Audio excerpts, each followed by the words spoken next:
What if I told you that the world's green revolution, your smartphone, and even your country's military power all depend on a handful of elements most people have never heard of? And what if I told you that one nation controls nearly all of them? These are not diamonds or gold. They're far more valuable.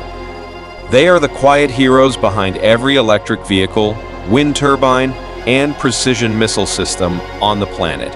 And right now, China has them locked in a powerful grip. China dominates a powerful technology, and the US is still struggling to catch up. It's not AI, not 5G, not even chips.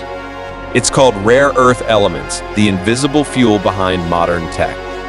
Stay with us as we uncover how China built a silent empire on these invisible materials and how that empire could reshape the future of global power, technology, and warfare.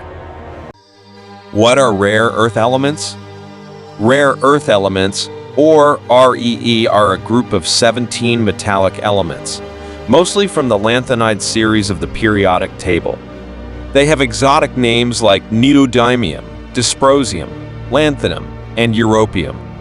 Rare earths also power emerging tech fields like quantum computing, 5G networks, and AI hardware accelerators. Yttrium and gadolinium are vital for high-temperature superconductors and MRI machines. Neodymium magnets are being used in robotic arms and electric vertical takeoff and landing aircraft, eVTOL. Despite the name, they're not actually rare in the Earth's crust, but they're rarely found in concentrated deposits, and even more rarely extracted and refined efficiently. They were first discovered back in 1787 in a small Swedish village called Ytterby.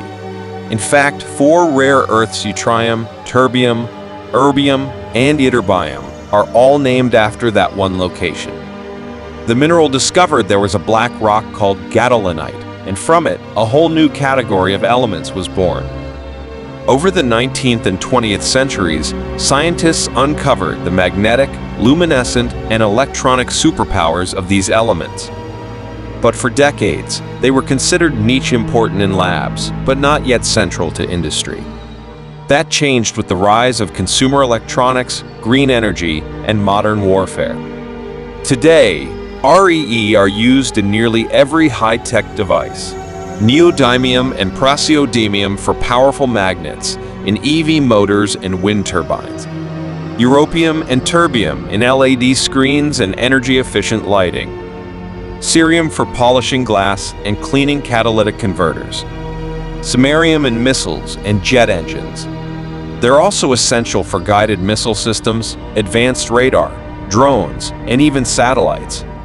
From your iPhone to your F-35 fighter jet. The bottom line? Without rare earths, modern civilization doesn't run. Back in the 1980s and 90s, the United States was the global leader in rare earth mining, thanks to its Mountain Pass mine in California. But while the West was chasing finance and Silicon Valley startups, China was quietly laying the foundation of a rare earth empire. Deng Xiaoping, China's reformist leader, famously said in 1992, "The Middle East has oil. China has rare earths." Today, China is home to over 1/3 of global REE reserves. But even more importantly, it controls 70% of global REE mining, 90% of separation and refining, over 90% of permanent magnet production, the most crucial downstream application. From Beotu in Inner Mongolia to Gansu in the south, the Chinese rare earth industry is tightly integrated with state-owned giants like China Northern Rare Earth Group, China Rare Earth Group Co. Limited, Xiamen Tungsten. And while Western countries have mines, China has something far more powerful, the entire value chain. Mining, processing, refining, magnet production, export. This is not just dominance, this is full-spectrum control. So how did China take the lead? It wasn't luck. It was strategy.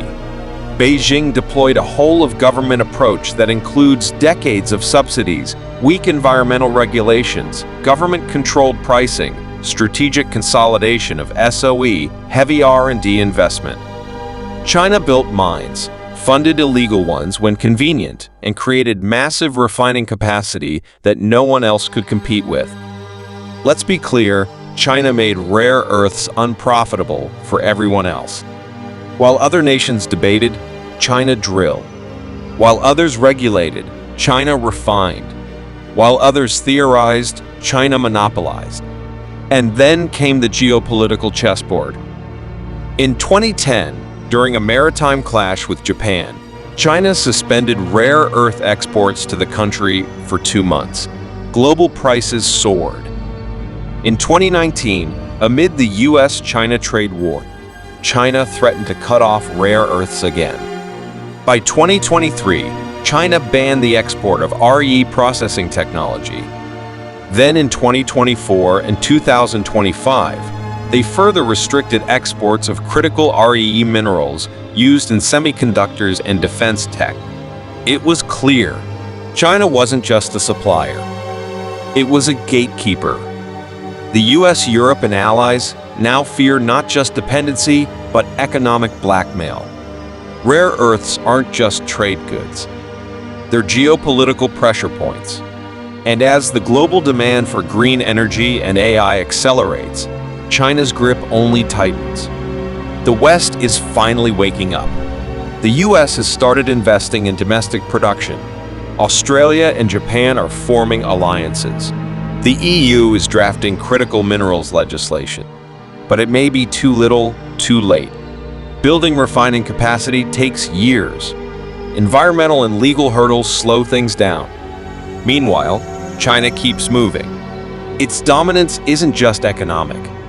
It's strategic. And in tech, it's critical.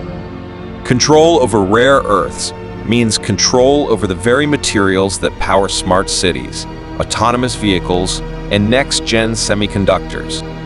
Every leap in technology still depends on these ancient minerals. In the event of a conflict, China could weaponize rare earths like it did with Japan.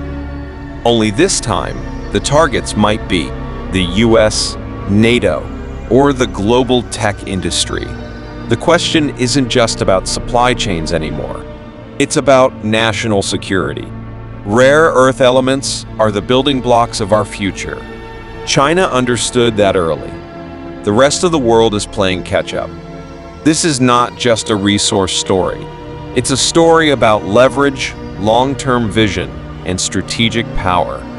China didn't wait for the world to notice rare earths. It made the world notice through dominance.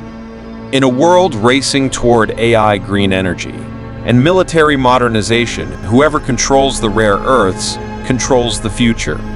So now we ask, can the West build an alternative? Can democracies cooperate to reduce dependency? Or will the 21st century be written in Chinese rare earths? Don't forget to like, subscribe, and hit the bell. Drop your thoughts in the comments. Can the West catch up? Or is China's lead unbreakable? See you in the next video.